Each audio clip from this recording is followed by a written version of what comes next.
Hello kids, how are you all? Do you also like to hear new stories?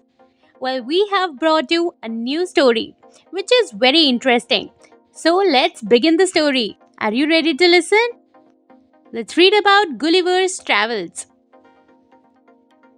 Once upon a time, there was a young man called Lemuel Gulliver. He loved adventures and wanted to see the world. A long orange haired man stands on a red boat with his arms stretched out. He is wearing an open shirt and small blue shorts.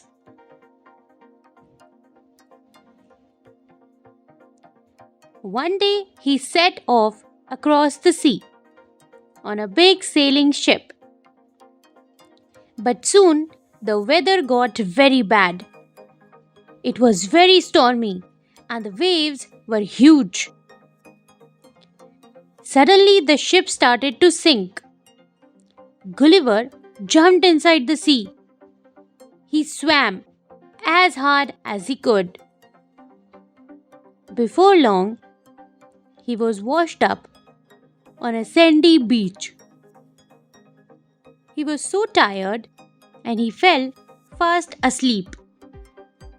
When he woke up, he didn't know where he was.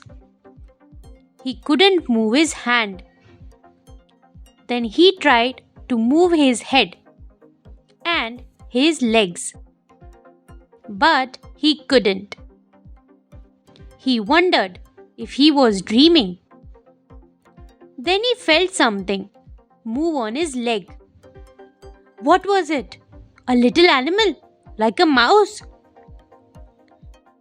Gulliver opened his eyes, and there, standing on his chest, was a tiny person. Can you imagine how surprised he was? The tiny person looked cross. He had a tiny bow and arrow. Then Gulliver saw there were lots more tiny people. They were climbing about on his arms and legs and chest. They all had bows and arrows. Gulliver was so surprised that he shouted very loudly. Then he heard lots of tiny cries. His shout had made some of the little people fall to the ground. He looked down and saw that he was tied up with lots and lots of tiny ropes. He pulled his arm up and it came free. Then he did the same with the legs. Gulliver sat up. Then all the tiny people cried out. To them, Gulliver looked like a giant. Gulliver was very hungry. He smiled and pointed to his mouth. An important looking tiny man in fine clothes walked up. He was the emperor of tiny people.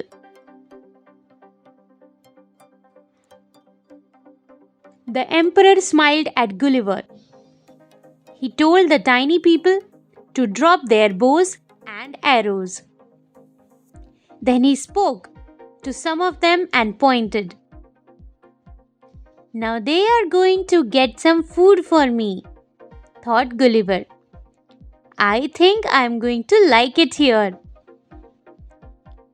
Soon the tiny people brought lots and lots of tiny sandwiches, tiny salads, and tiny vegetables, and tiny cakes and sweets. After he had eaten all the lovely food, Gulliver felt much better. Then the tiny people made a place where Gulliver could sleep. Gulliver found out that the name of the island was Lilliput, and the people are called Lilliputians. he showed the Lilliputians his watch. They couldn't believe the noise it made. He showed them some coins from his pocket. Each coin was the same size as one of the tiny people. The Lilliputians liked Gulliver very much, and they kept bringing him lots of delicious tiny food. Gulliver was very happy. He liked Lilliputians a lot. But he was ready for a new adventure. The Emperor understood. "You are a man who loves adventures, Gulliver," he said. "But how can I leave?" Gulliver asked. "I'm too big for your little ships, and I can't swim all the way home." The Emperor told all the Lilliputians, "Right, we are going to build the biggest boat ever built on Lilliput." The tiny people worked hard. They cut down their biggest trees and began to build a huge boat for their huge friend. Gulliver helped too. He carried the heaviest pieces of wood and put them together to make the boat.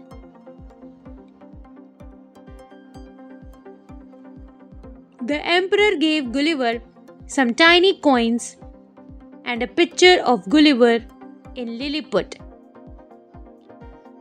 "Thank you for everything."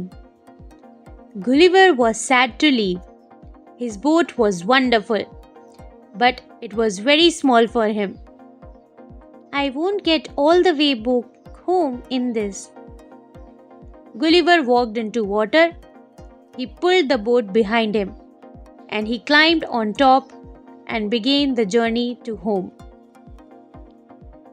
He sailed across the sea for days and days. Then he saw a huge ship. "I'm going home!" The ship crew heard him and they helped him to get onto the ship. And he told the crew about his story.